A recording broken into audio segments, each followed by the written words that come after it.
Sil kept insulting my husband for being a stay-at-home dad. I snapped and told her how my husband supported their entire family during hard times at her wedding dinner. Let me explain. I'm 28, my husband Jason is 29, and we've been married for 3 years. We met 6 years ago through my brother, who's pals with Jason from their jobs. Jason used to be a cop, and my brother runs a pizza joint where Jason would hang out. They hit it off, and my brother invited him over for Thanksgiving one year. That's how we first met, and soon after, I asked him out, and we started going out. After being together for 3 years, he proposed, and we got married. I've met his family a few times before the wedding, and most of them were really nice to me, except for my sister-in-law, Janice, who's 27. Even though my mother-in-law was friendly, Janice wasn't. Jason kept saying she'd warm up to me, but she never did. She wasn't openly mean, but she'd make subtle digs and jokes that weren't funny.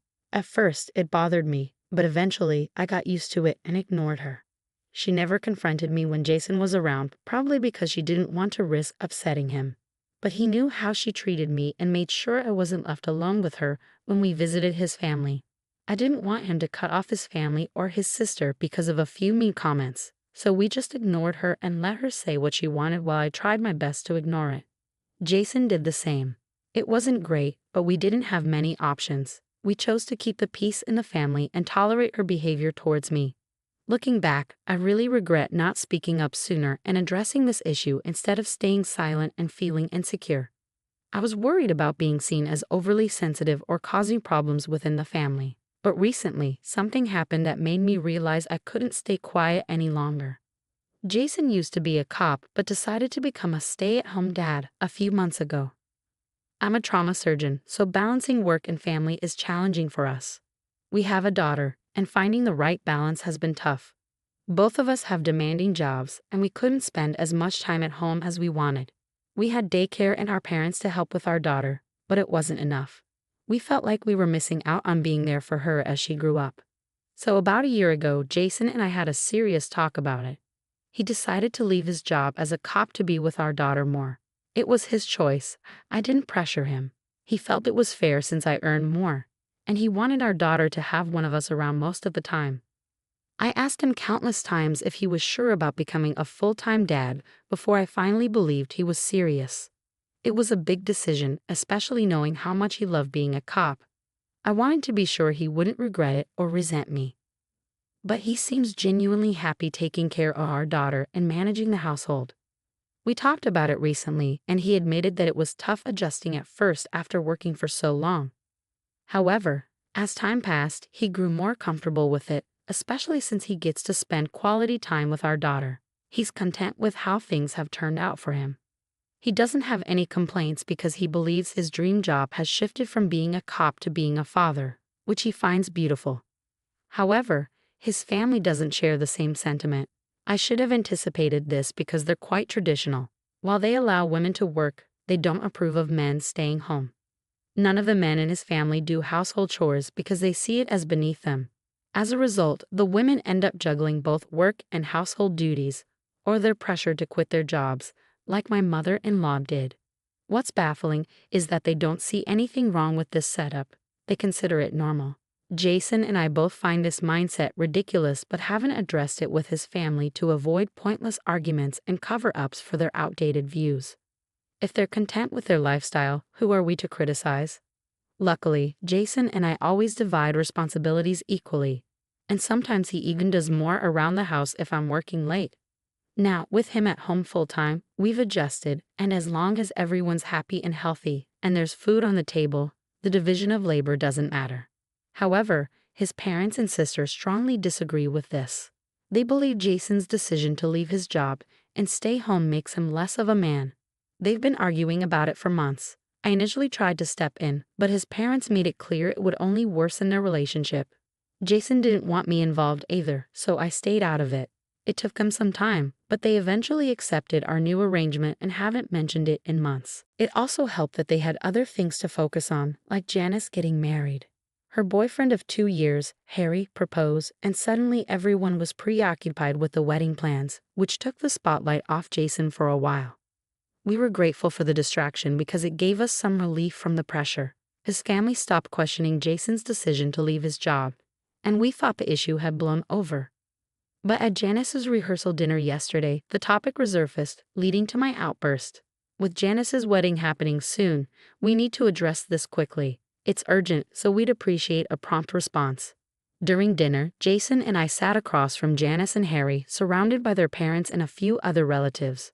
We were all engaged in a pleasant conversation, nothing too contentious, and I was relieved that things seemed back to normal with his family. It was a significant improvement, especially considering how upset they had been when Jason left his job. I didn't expect any trouble, but then Janice veered off topic and asked me about my work. I felt uneasy but answered politely, hoping to avoid any conflict. However, I sensed where she was headed. I kept my response brief, hoping she'd drop it. Then she turned to Jason, asking about his job and joking about how he now enjoys a carefree life, living off my income. She didn't stop there, insinuating that I was the one in charge now. She made a string of jokes that hit below the belt, teasing Jason while he tried to maintain a smile and ignore it all. But I couldn't bear it any longer. I lost my composure. It felt like years of irritation and months of dealing with Jason's family and their outdated beliefs have finally boiled over. Something inside me snapped, and I decided to address the elephant in the room. I told her that despite her jokes, Jason was a better man and person than anyone in their family combined. I reminded her of something nobody wanted to talk about, Jason's significant contributions to their family. I pointed out that without Jason's financial support, Janice wouldn't have been able to attend college or meet Harry. Since he was 18, Jason had been giving money to his parents to help them, especially after his father lost his job when Jason was in high school. Janice, oblivious to her family's struggles, had been indulged by her parents, and Jason had shielded her from their financial difficulties. They never denied her anything, even when they were struggling, to spare her worries. Jason had to take on 2 jobs to support his family while his father searched for better employment. They endured this hardship for over a year, relying on Jason's income and some savings to get by. Janice remained unaware of their struggles. Her family shielded her from the truth. However, I revealed it at the rehearsal dinner, shocking everyone. It was a long-held secret, and discussing it was taboo. But after nearly a decade, I felt it needed to be addressed. Now, Janice understood the sacrifices her brother had made for her, and she had no right to mock him. While others may have kept the truth from her to preserve her innocence, I couldn't remain silent. My revelation left the dinner table in silence, prompting Jason and me to excuse ourselves. As we walked back to our hotel room, silence lingered between us, and even after we arrived, we avoided discussing the events of the dinner. I knew the situation would escalate, and so did Jason, but his lack of further discussion signaled that he didn't believe I had done anything wrong. Therefore, we didn't feel the need to talk about it. However, it did indeed blow up. The next morning, I was awakened by knocking on our door. Jason's parents were there, wanting to talk to me immediately. After they came in and we all sat down, they cut to the chase. The family expected me to apologize to Janice. They felt that what I had revealed at dinner had been kept from her intentionally, and it wasn't appropriate for me to disclose it. The mood of the evening had been ruined, they explained, as Janice was now miserable and couldn't stop crying, all because of what I had said. They argued that Janice was simply teasing Jason in a typical sibling manner, so there was no need for me to react so defensively and reveal such a significant family secret, knowing the impact it would have. Janice now felt immense guilt, expressing how she had unknowingly burdened the family for years. She was in turmoil, repeatedly apologizing to her parents. This meltdown was precisely why they had shielded her from the truth all these years. They believed she was emotionally fragile and incapable of handling such revelations, a sentiment that seemed evident in her current state. Now, they expected me to apologize to Janice and the rest of the family for my outburst. They're also urging me to reassure her that my comments at dinner weren't meant to hurt her and to resolve this situation.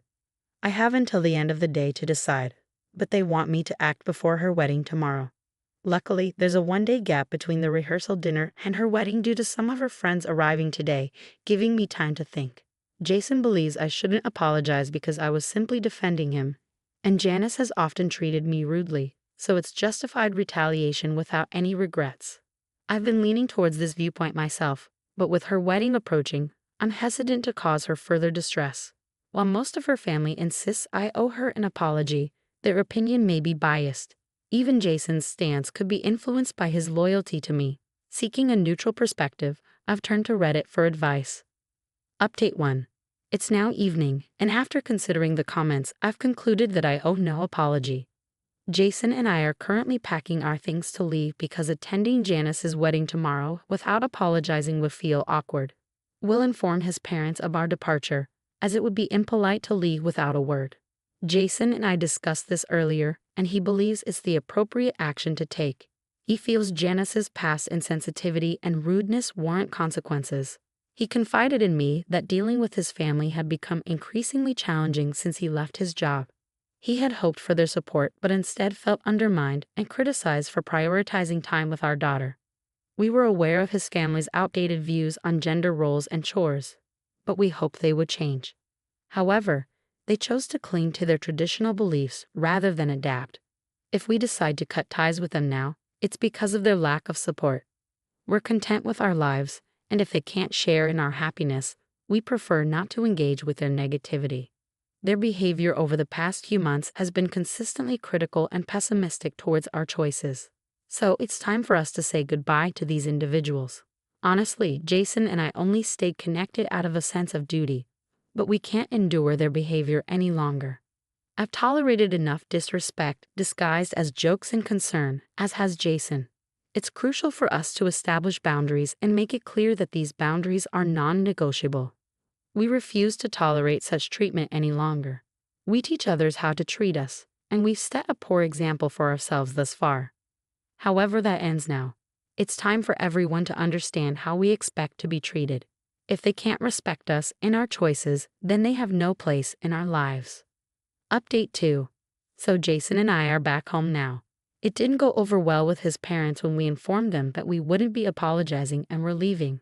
They seemed shocked and upset, probably expecting us to just swallow our pride and go along with their wishes. When Jason mentioned that we wouldn't be attending the wedding ceremony either, they reacted strongly, raising their voices and insisting that we stay. They argued that our absence would raise questions and potentially ruin Janice's big day. Jason firmly explained that we weren't comfortable attending given the lack of respect we felt from Janice and others, who expected us to apologize merely for standing up for ourselves. They had been treating us poorly ever since Jason left his job, and we couldn't tolerate it any longer. This was us drawing a line because we had reached our limit. In response, Jason's parents accused us of being selfish and warned us about the consequences of our actions. They argued that our absence of the ceremony, after attending all the other events, would create a spectacle and shift the focus away from Janice and her wedding. We debated for a while until Janice herself arrived at the room. Having overheard the commotion, she came to investigate. Her parents briefed her on the situation, and to our surprise, she expressed her approval of our decision not to attend the wedding. In fact, she preferred it that way. She addressed me directly, making it clear she didn't want me at her wedding. According to her, I had selfishly ruined her rehearsal dinner to cause trouble at her wedding. This led to a petty argument between us, which I regret because it only added unnecessary tension. However, it provided us with an excuse to leave without further confrontation. They didn't try to stop us as we departed, which was a relief as we lacked the energy for another argument. We wished Janice well with her wedding, but we no longer wished to associate with her or Jason's parents. Reconciliation might be possible if they apologize, but I doubt that will happen anytime soon. For now, we're simply relieved to be home. We picked up our daughter from my parents' place on the way back, and Jason is currently playing with her while I write this update. Despite the turmoil, our family feels perfect just the way it is, and I won't let anyone convince me otherwise. Update 3. Hey everyone, it's been a day since the wedding. Although we weren't there, we've heard that our absence sparked a lot of discussion, mostly instigated by Janice herself. It's ironic that her parents feared our absence would draw attention away from her special day and focus on our conflict with Janice. However, Janice seemed to embrace the idea and made our absence a central topic of conversation. Some distant relatives who hadn't witnessed the rehearsal dinner incident heard all about it from Janice after the ceremony. It seems Janice couldn't resist stirring up drama and spent the entire day talking about our conflict. I can't say I'm surprised by her behavior. The downside is that now, Anyone outside the family is reaching out to Jason to inquire about the situation. Everyone wants to feel involved and uncover the truth. However, we've chosen not to entertain these inquiries. We have no interest in engaging with his family unless they apologize, which doesn't seem likely. Therefore, we're opting to stay out of the drama and let them handle their affairs. In our responses to texts, we've been deliberately vague to maintain the high ground and avoid unnecessary conflict. Engaging would only fuel further tension, and it's clear that Janice thrives on drama. We're aware that his family would relish any opportunity to criticize us, so we're opting to disengage. We've always avoided getting caught up in their drama, and we intend to continue doing so.